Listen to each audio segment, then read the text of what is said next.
Sonic the Hedgehog 4 Episode 1. This is the first game in the episodic release of Sonic the Hedgehog 4, the continuing saga of Sonic the Hedgehog. You'll see here that it was developed by Sonic Team, but it was actually primarily developed by Dimps, and people will remember Dimps from a few years back. They did the Sonic Advance games on the Game Boy Advance. So when I heard that Dimps was working on this, I wasn't too impressed. Dimps didn't really do that good of a job on those Sonic Advance games. Despite those games being critically acclaimed, I really didn't like those all that much. Regardless, they did an admirable job here. They really did a fine job of recreating the original game's sense of speed, the exploration, the level design, some of the characters and everything. So hats off to them. They actually did a fairly good job. Though it's not perfect, and I'll get to some of the negatives in a little bit.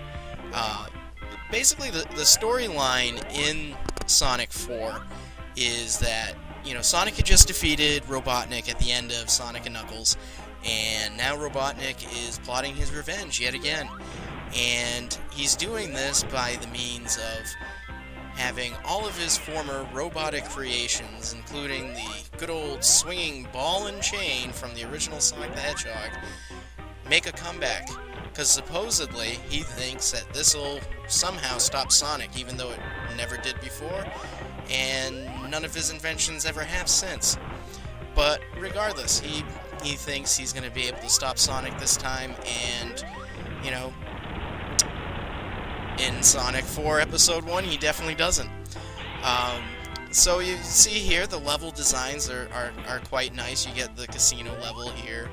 There's also a level similar to like the Labyrinth Zone from the very first game, as well as the very first opening level, the Splash Hill, which is like a mix of Green Hill Zone and Emerald Hill Zone. And the final level of the game, called Mad Gear, is sort of like Metropolis Zone from Sonic the Hedgehog 2. And a little bit like Scrap Brain Zone 2 from the original Sonic the Hedgehog. Now, I know I've been giving a lot of praise to the game, and I actually did give it a fairly mediocre score. Now, I'm going to explain that right now. My biggest gripe with this game is the physics, specifically the homing attack. The game relies very heavily on this homing attack that Sonic does now. Basically what the homing attack is, when you jump up in the air and you hit the jump button a second time, Sonic will automatically home in on any enemy, item box, or springboard, or what have you. And like right here, this is a section of platforming that's dependent on it. There are sections of the game that are even worse than that, where I've found myself dying very cheap deaths because of the over-reliance on it. So, to me, that really was a negative aspect of the game. The other thing that really bugged me about the physics is that in the original Sonic games, you could let Sonic just kind of fly around and do whatever, let his momentum carry him.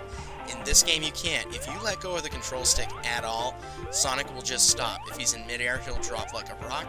If he's running full speed, he will stop on a dime, which is really hard to believe considering Sonic the Hedgehog is capable of going at supersonic speeds, hence his name. So, the other thing, too, that really bugged me about the game is Sonic's animation. is animated in a way that he's just not very Sonic-like. Not as smooth as the Sega Genesis sprites. And the other thing, too, is that, as you can see right there, if you're not running, like, you don't use the homing attack to start off in a run, he starts off walking really slow. And in the original Sega Genesis games, he would start off in a sort of jog, but then immediately burst into a sprint. There was, like, no slow build-up to his run. In this game, there is. So, I mean, overall, those gripes, they were big enough for me to give the game a 6.75 out of 10. But I think that the game overall is highly enjoyable for anyone who's a fan of Sonic. So I definitely recommend it downloading this and trying it out. I just hope they fix some of the problems for Episode 2.